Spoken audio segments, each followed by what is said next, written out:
A lot of times when people hear my story, I want to try to not to come off dramatic or come off like that I'm exaggerating.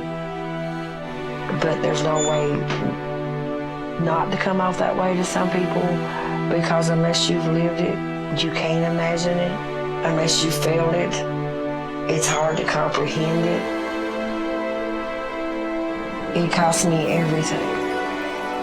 And it will cost you everything, eventually.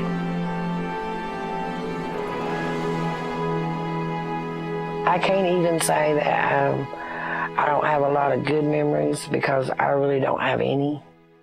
As far back as I can remember, it was always Dad coming home drunk, knowing that Mom was going to get beat up, my little sister screaming and crying. He worked through the week and was with his women, and so it was kind of peaceful.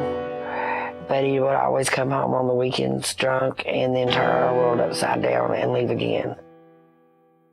We would lay awake in bed, because you usually knew on Saturday night that it was definitely going to happen. And I can remember we would lay awake in bed, and I'd have one of my little sisters on each side. And when you hear those tars hit the gravels, it was like your heart would just go into your mouth, and I could feel my baby sister automatically just tense up, because we knew what was coming. I mean, it was as much a regular part of our life as it was getting up and every morning and eating breakfast. I work all day. If I want another beer, I'll get another Just damn have beer. another beer. That's all you do is drink beer. You're always You gone. drive me to drink You're not beer. there for me. You're not there for our daughters. Oh, Okay. that's all you Have do another is beer. yeah, Drink yeah. some more beer and go be with your whore.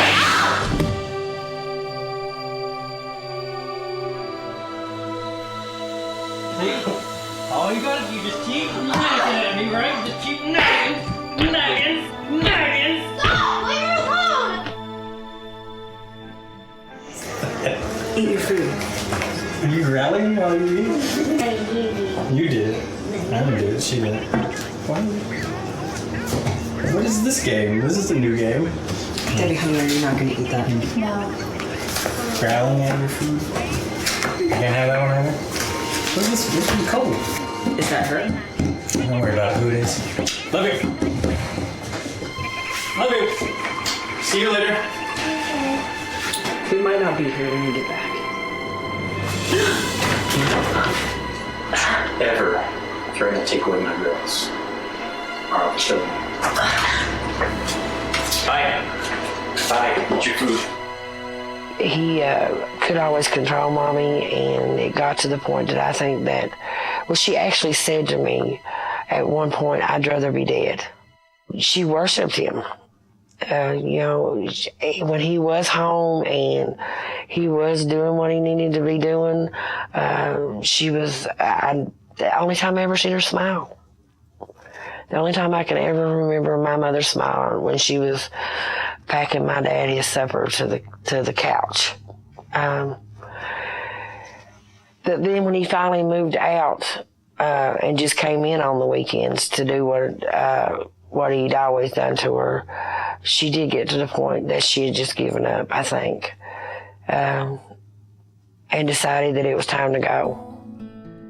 And the strangest thing was when I had always wanted to know why she stayed and begged her to leave.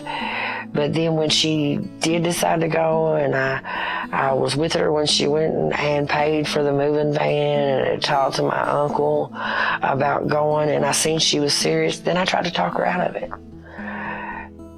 Because I knew he'd kill her. That's fun. It'll be fun. It'll be fun. Sledding. You're gonna love sledding. What if you fall into the big snow? Let's last up, girls.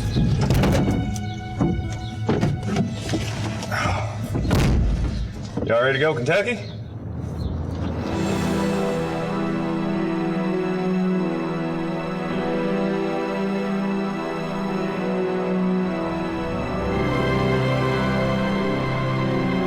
Daddy, Daddy, Daddy! Jack, wait! Oh no, come back! Jackie, no! We're leaving. It's all right, girls. He's not gonna shoot me.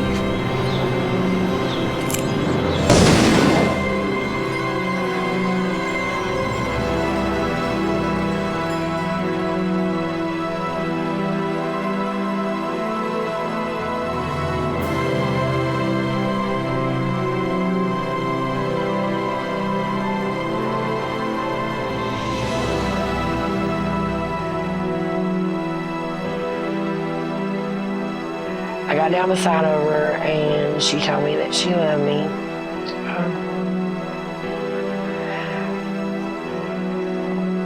Sorry. She told me she loved me and to take care of my other two little sisters. We got to the hospital and I remember they put us in this little room. And Jackie was on one side and John was on the other. And they always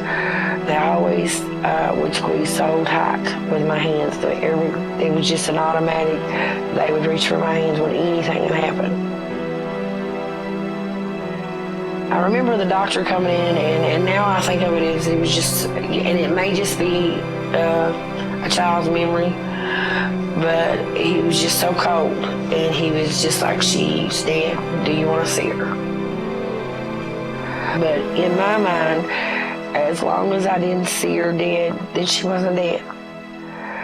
Now, we lived in a little town called Austin, and Scottsburg was like maybe 20 miles, 15 miles from where Mommy had got shot.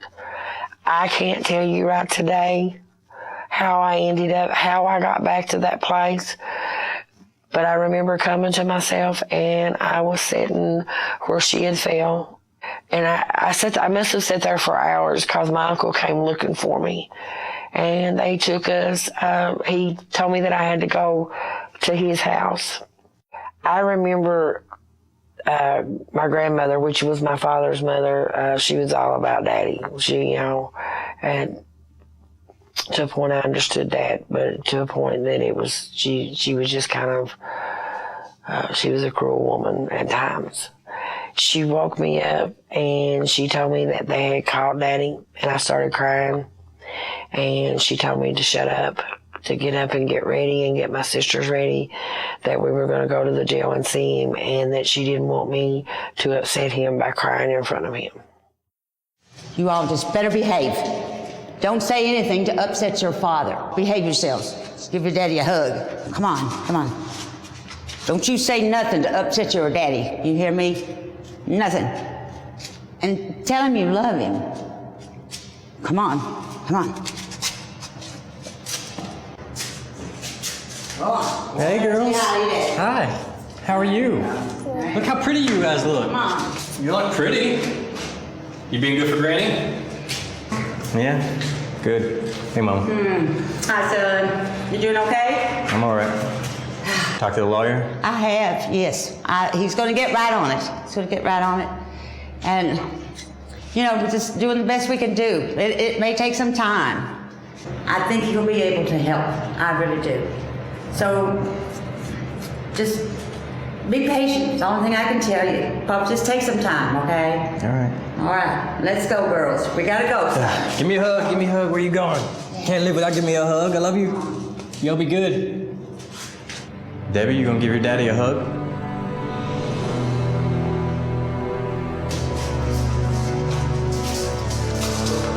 Bye, son.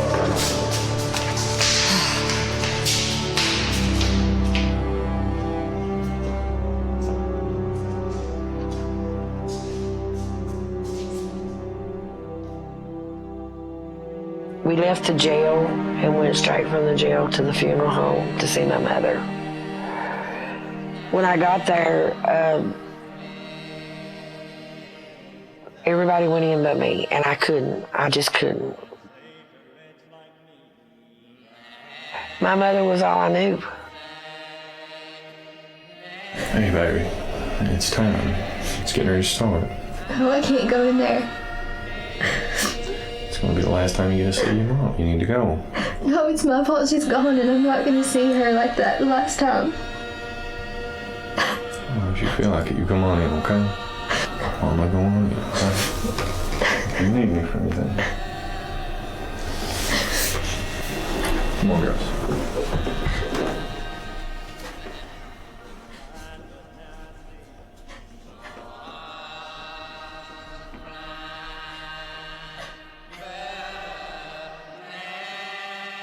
I knew an older guy that I had.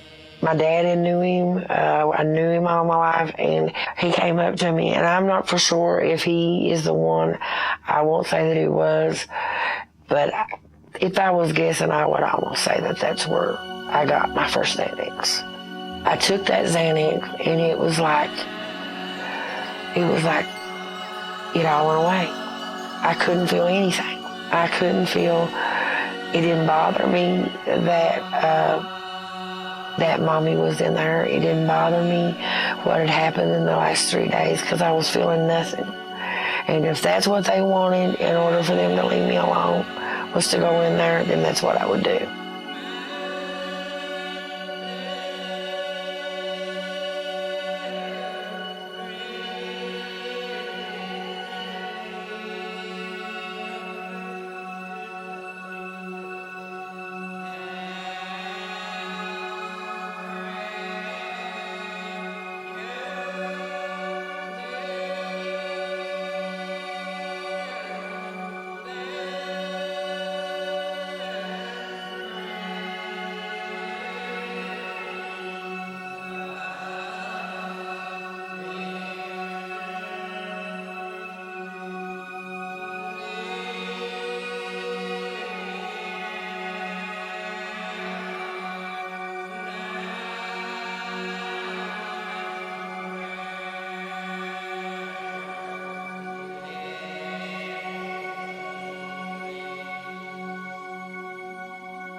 Hey, baby girl. You doing all right? I'm feeling a little bit better. Yeah, this medicine's kind of helped me a little bit. Well, are you ready to go back down now? First, may I have another one? Want an uphill? Yes, please. Well, yeah, sure. I got plenty. How many you want? Just one. Just one? Thank you.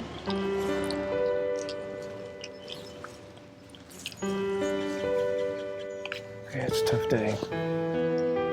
What are you gonna do? So what are you gonna do tonight? Honestly, I don't know. I don't really have a place to go. You're not gonna stay at your grandmother's? I can't stay at Granny's. Well, if you want to, you can stay with me. So, stay as long as you want to. You're always welcome. That'd be great. Thank you. You're welcome.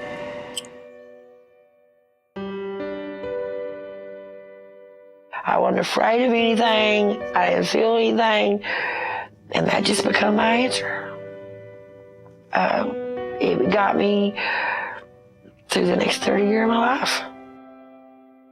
I don't know when it got to the point that it was, instead of one Xanax, it was 10 and 15. With drugs, it just happens. You just look up and you're overtook. I was living with my grandma with my two sisters, and we didn't get along at all. It was constantly about Daddy, and I was so angry at that time about my mother that I didn't want to hear about him. She would drag us to the prison to see him, and she couldn't keep me home. She would go to bed, I would go to Paul's. I ended up moving in with him, quitting school at 13.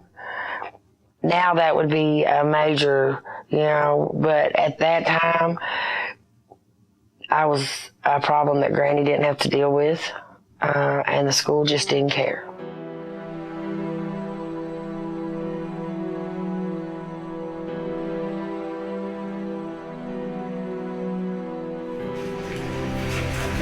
It's all right, girls. He's not gonna shoot me.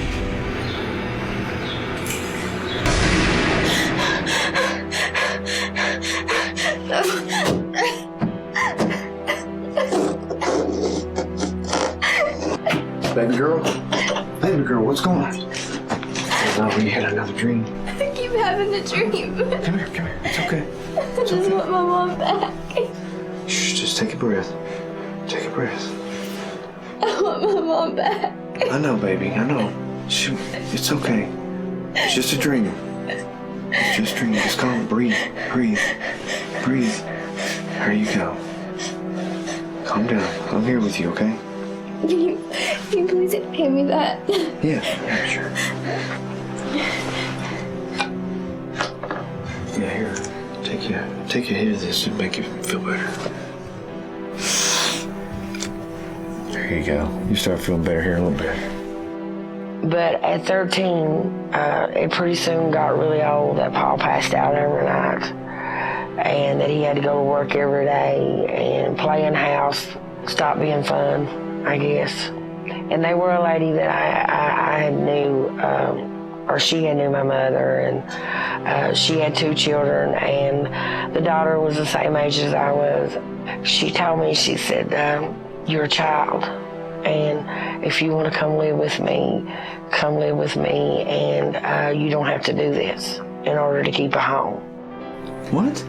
I'm 14 years old. I deserve to live my life as a normal 14-year-old would, not cleaning every day. No, baby girl, no. We don't need to do that. No, I'm going to... No. Baby, no. Baby girl!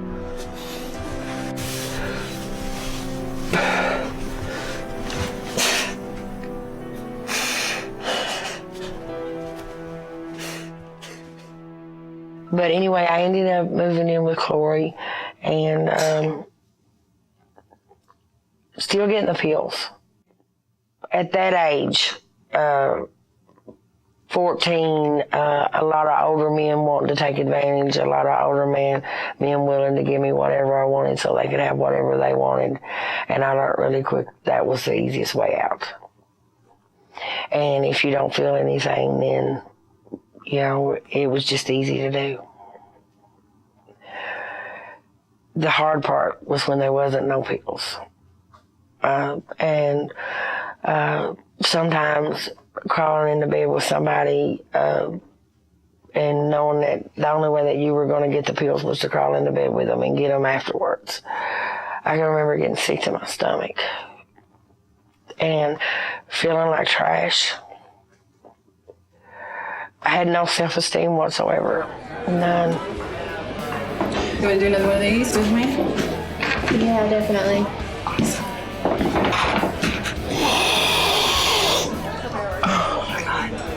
Go ahead.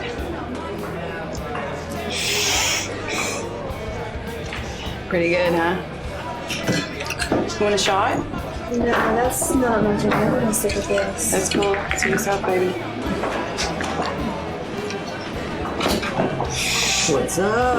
What's up, ladies? There's a guy who'll take a shot with me. How's it going, Jack? Hey, Debbie, this is my good friend Jack. You guys should get to know each other. I'd like to get to know you. How you been? I'm doing good now. I see you. I'd like to hear that. Hey guys, to new friends. New friends. I'm gonna go get another cigarette, you guys. Sounds good. Speaking of cigarettes, you got a light? Yeah, I do. Right here. So what are you into? Is there a party and having a good time? Trying to feel a lot better with this, but people won't leave me alone. Well, I got exactly what you need. That's what I mean, that ain't nothing. You need to try some of these if you want to feel good. And I got many more. Where that come from? Anybody ever tell you he's beautiful?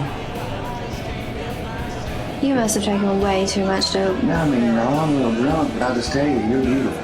And if I have to say it again, I'll say it. You are beautiful. Your eyes, they just take me to another place.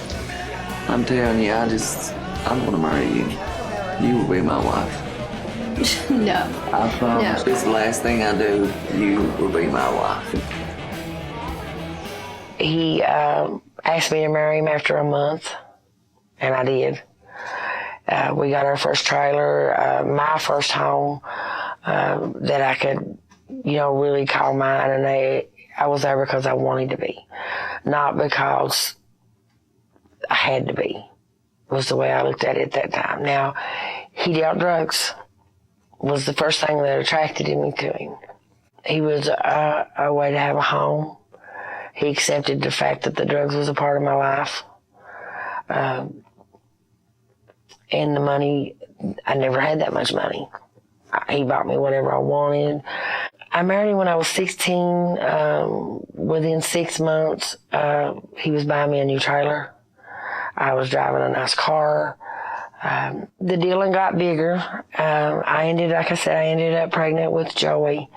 And one of the first things that, in my world at that time, in the drug world, and it is two different worlds.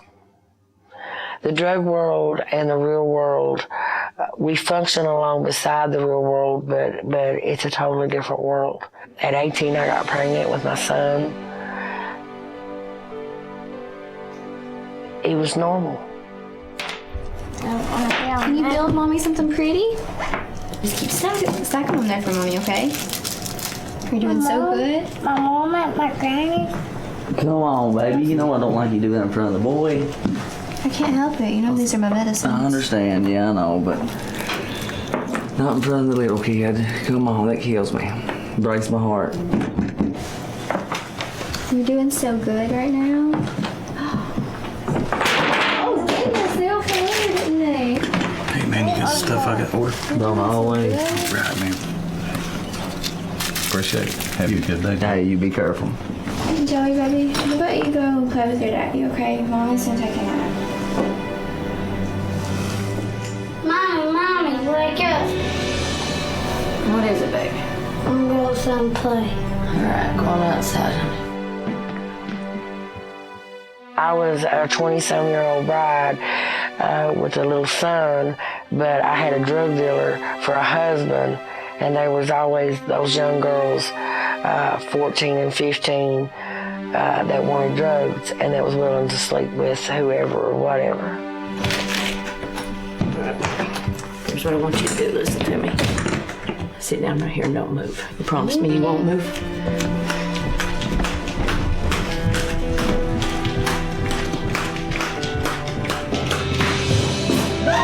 What the hell is going on?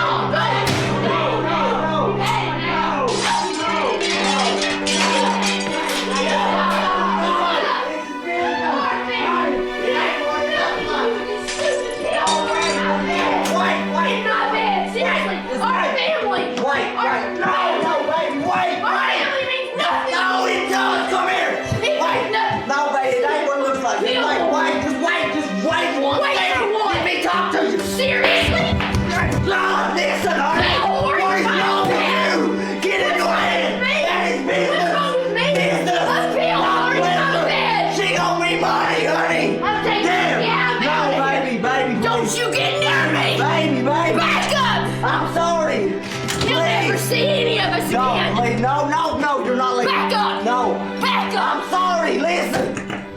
Dad, please. Please, don't go.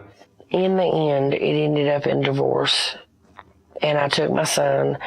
I was 26, maybe 27-year-old.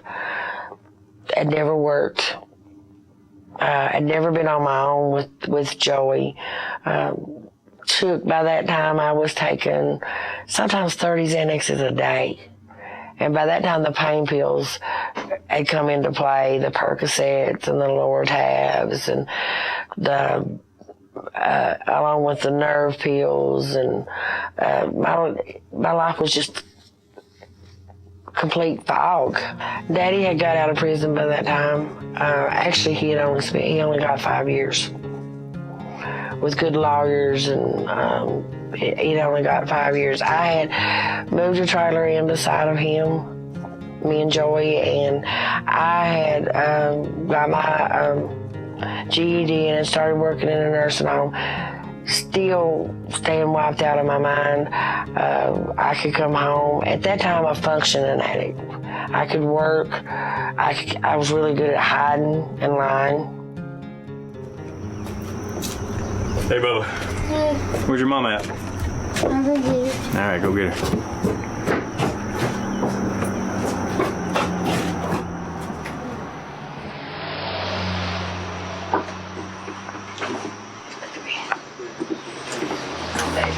I'll go with your papa for the weekend, all right? No, I won't go. Yes. Come on, Bubba. We got a Nintendo at the house. We can go play that.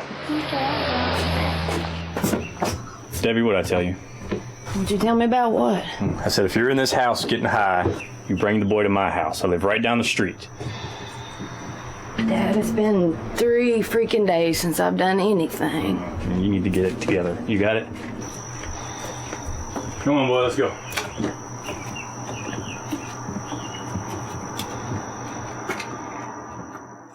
And Daddy dealt drugs. And Daddy was willing at that time to do whatever. You know, I sold for him to make mine. He would give me pills. Didn't even consider it a problem. Mike was my second husband.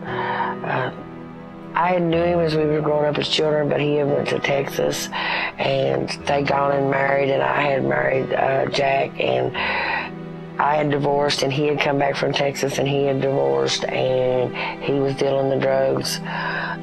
Ended up going out with I think the second night I was out with Mike, he put bruises on me. The second night. I ain't doing this tonight. I'm going to bed. No, you're not.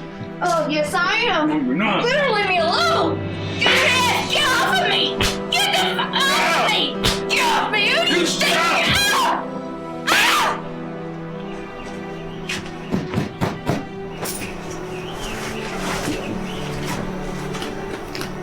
Hey, Dad, what's up? Got you high already. No, I'm not high already.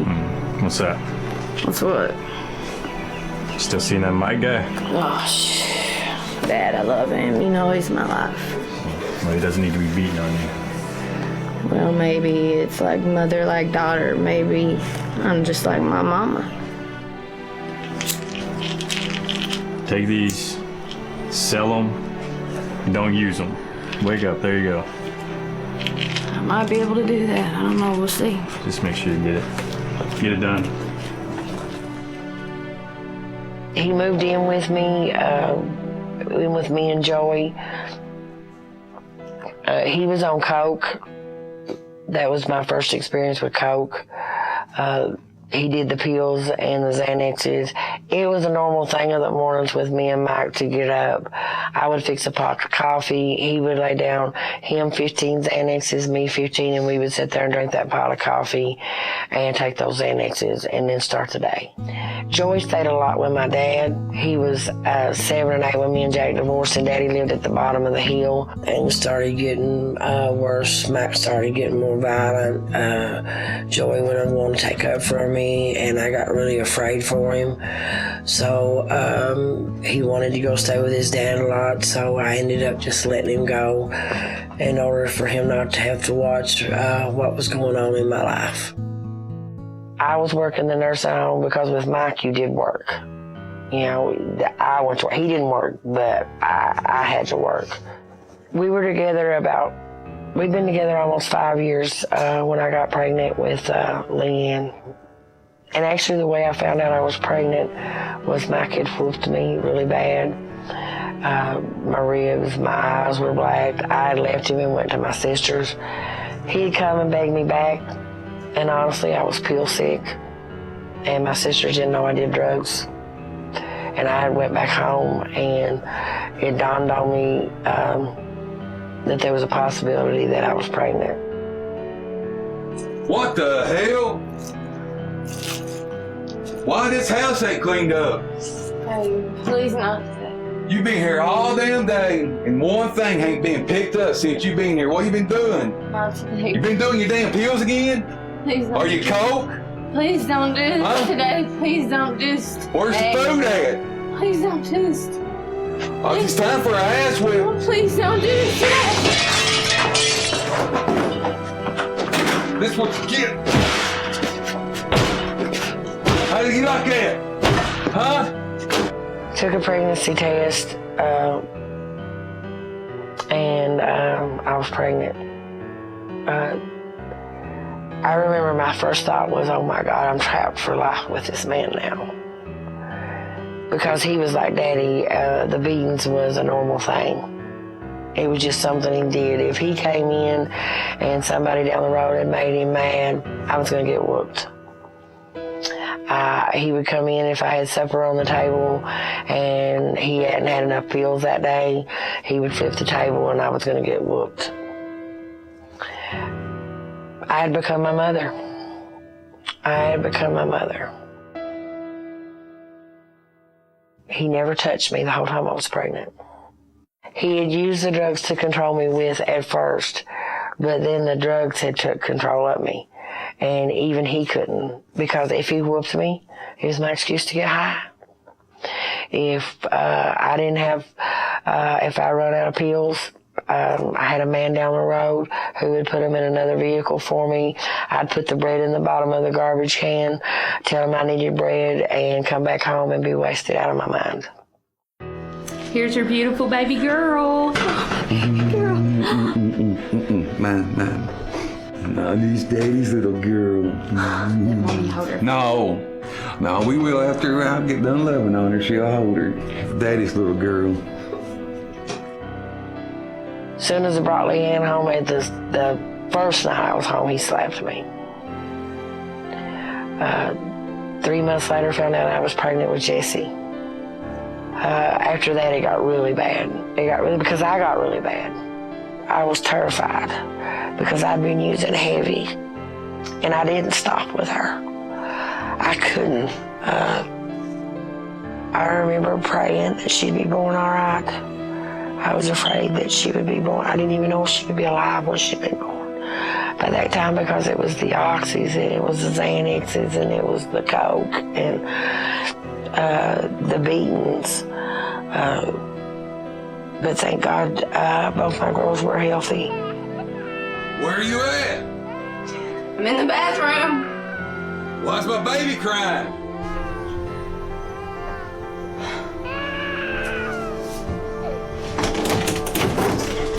I was cleaning the bathroom.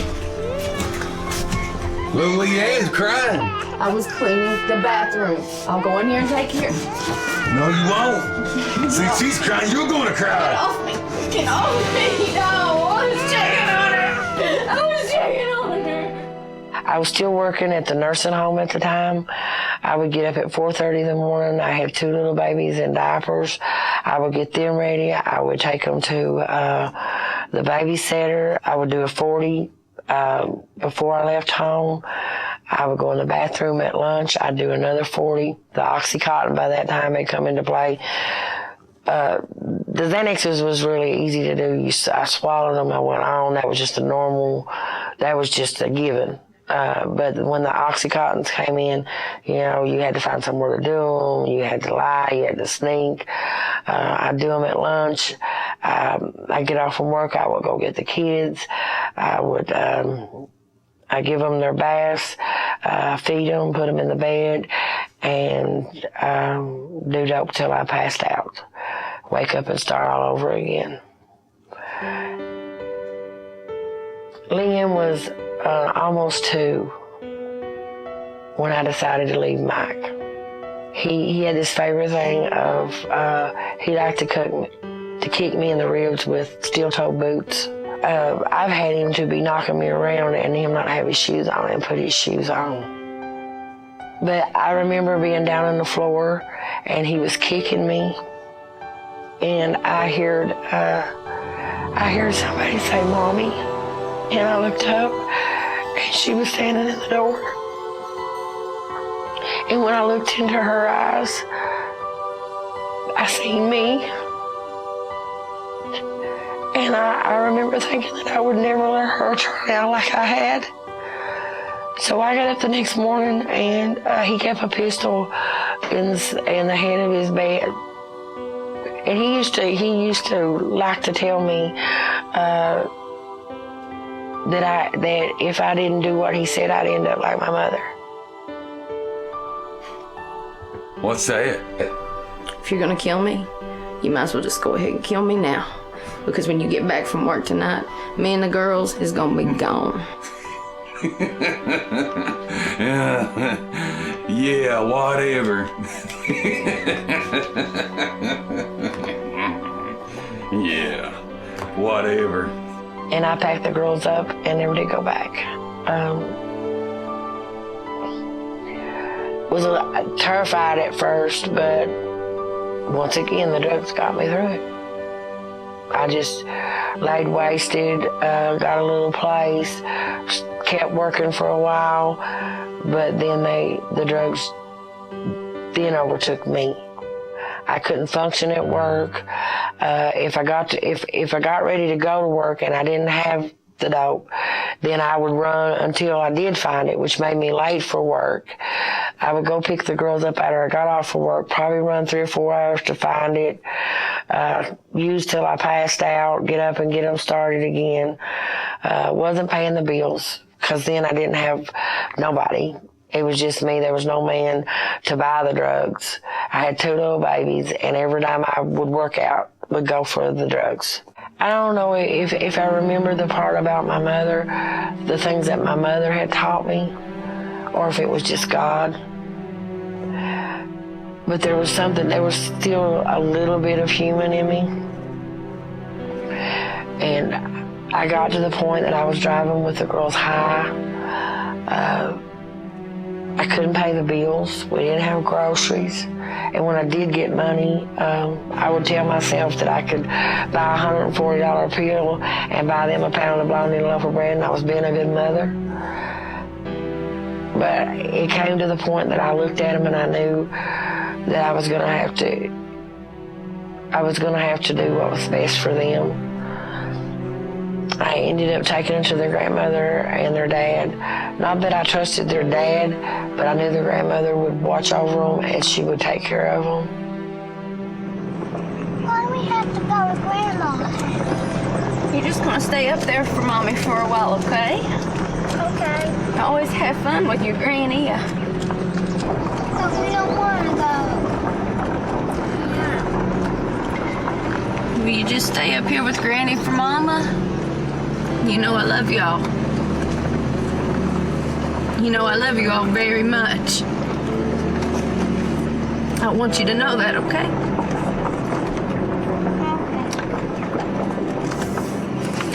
All right, babies, go on, get on dinner, Granny's. All right, babies.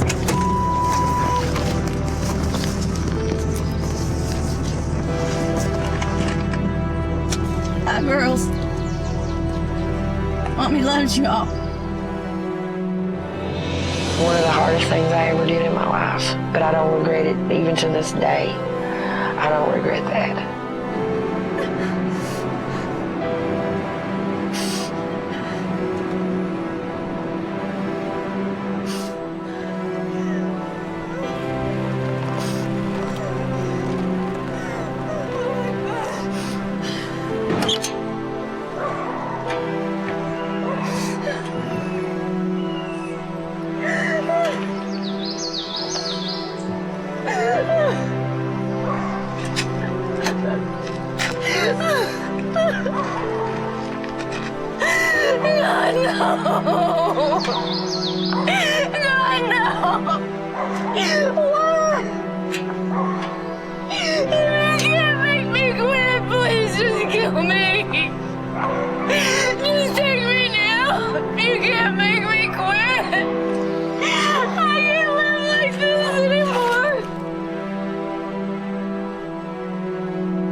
I told them that I'd be back when I got better.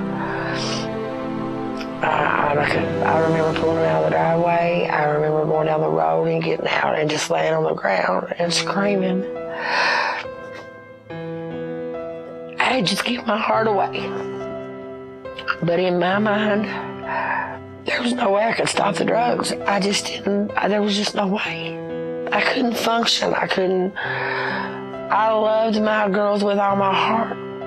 But at one time in my life, I would have stepped over my children and them laying in the highway to have got that 80 because I truly believed I couldn't take care of them if I didn't have it. And then go back to them. I went on a 3-month binger. I guess is what you call it. I went to Indiana with a friend, cooked meth. Don't even remember getting there. Don't remember. Couldn't take it back. Couldn't. Just lay completely wiped out. But I had one uncle who did track me down. They called me, and I decided to come back where I could be, at least be close to the girls. If it was just, I used to stand beside the road and watch the school bus go by, hoping maybe that I could see them. Paul actually lived just a few miles up the road from where the girls were staying, so I stayed back with him because that's one thing Paul would always do. He would always let me come back. By that time, my habit was $2,000 or $3,000 a day, and I could sell the OCs, and I could sell 2 and do 1. I was selling to mothers who was taking their children's food stamps. I was selling to children. It didn't matter. The only thing that mattered was that I would die if I didn't have my drugs. I'd been back maybe 7 or 8 months. I ended up getting busted. Got 3 felonies, was 40-year-old and never had a speeding ticket and got 3 felonies at one time. I went to jail, got out on bond. My biggest fear was if I got locked up, I wouldn't be able to get to the drugs and I would die. I started dealing again, ended up getting busted. This time I went into the courthouse with 6 felonies, 2 Oxycontins in a bag, and I had 10 in another. Like I said, I wasn't worried about not seeing my kids. I wasn't worried about losing my freedom. All I could think about was when they get me this time, I'm not going to be out for a very long time, and I've got to get these down me because these are the last I'm going to get. I let them find 2 of the OCs, tried to act like that I was fighting for them.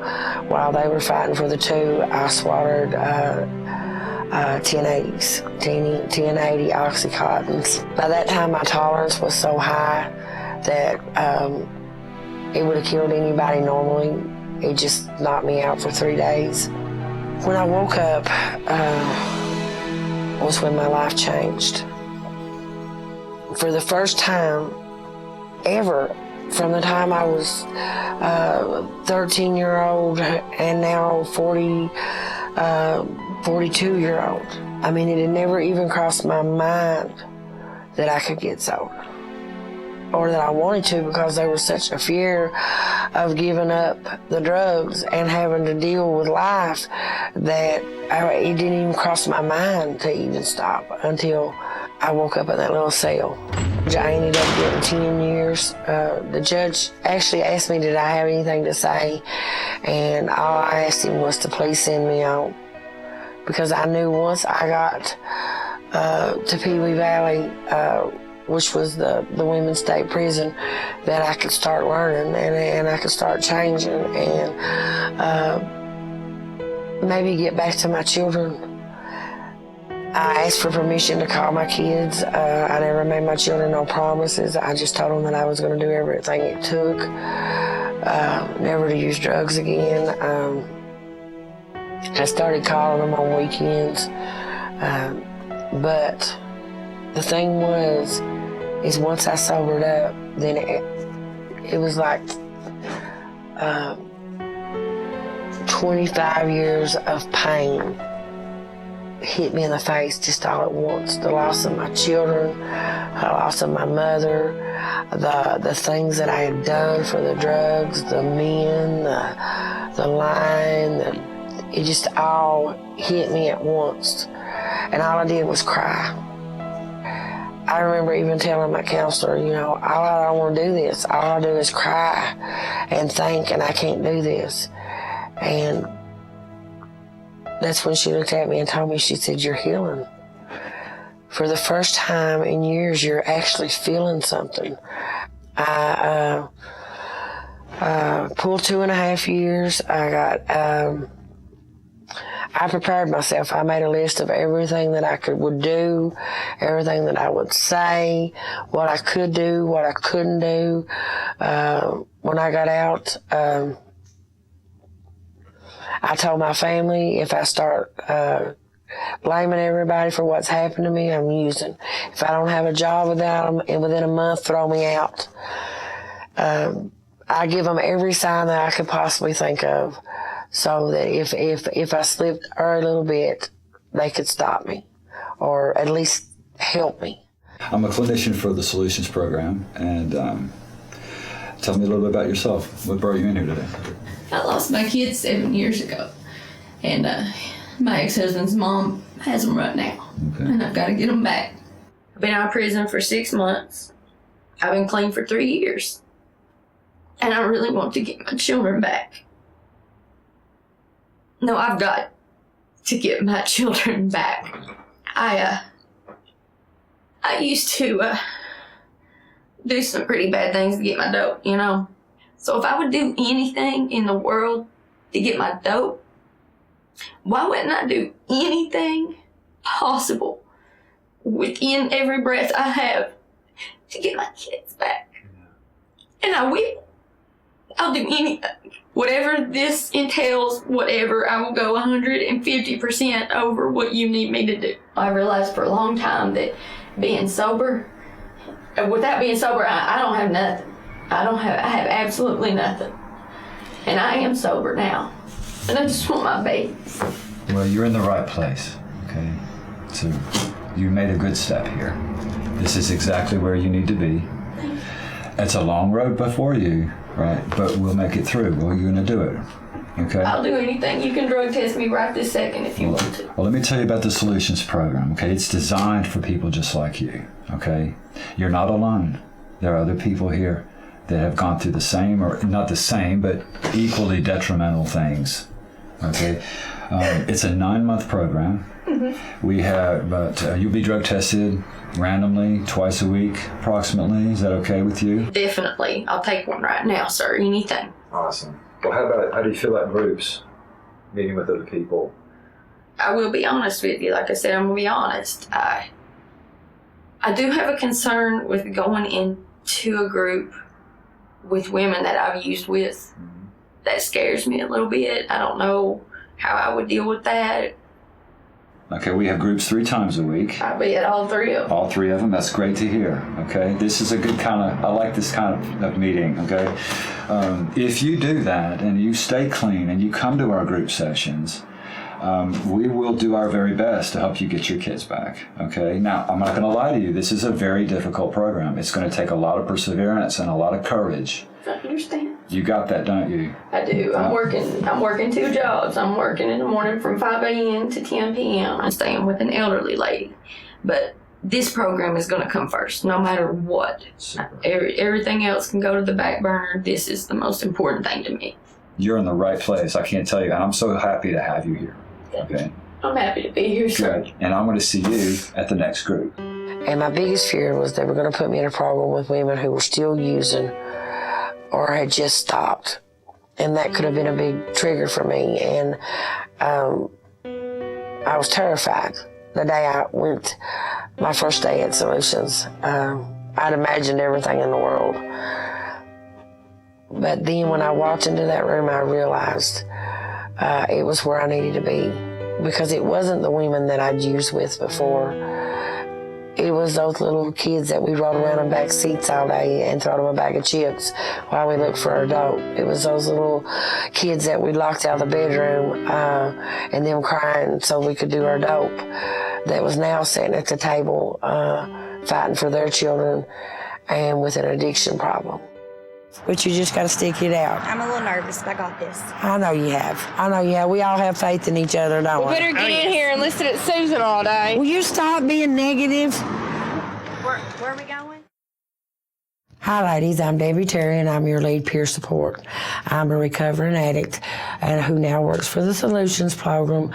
I fit the same battles that you fight every day. Went to prison. I got out of prison. Was doing 9 to 10 80s before I stopped using. I've been where you guys have at. I actually done the Solutions Program, working on getting my children back. Well, Debbie, did you get your kids back?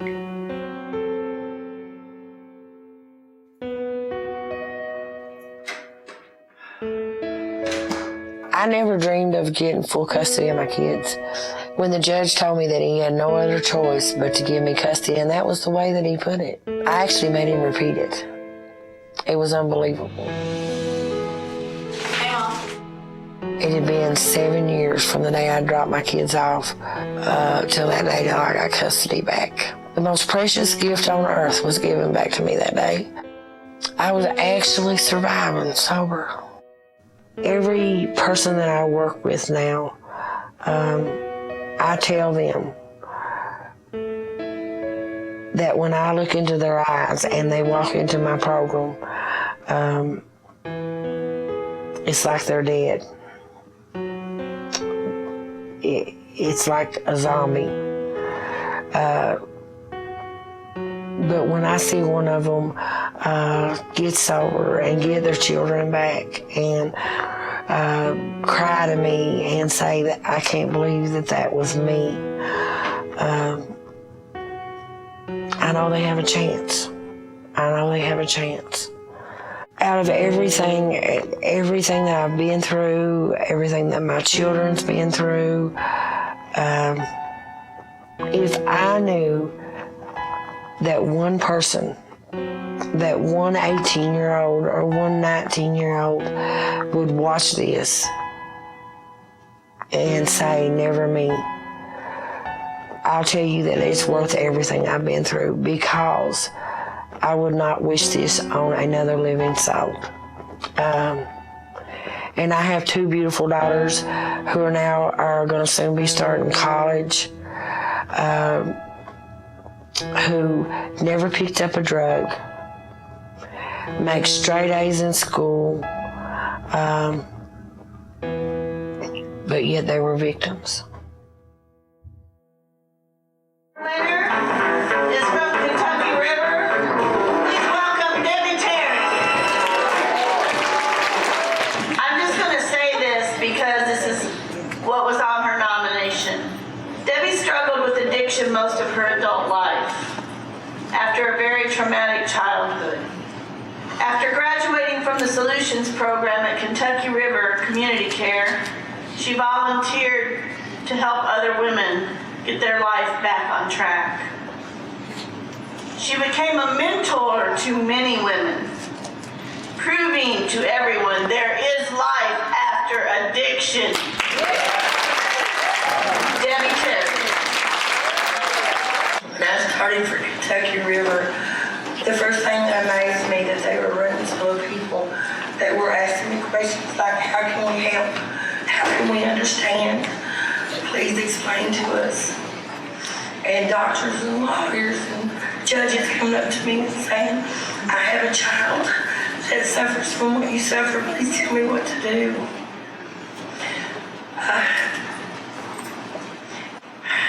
50-year-old. When I started, nobody understood me and nobody cared. And I think that it is all worth it today because I stand in front of a room full of people that do understand me and that do care.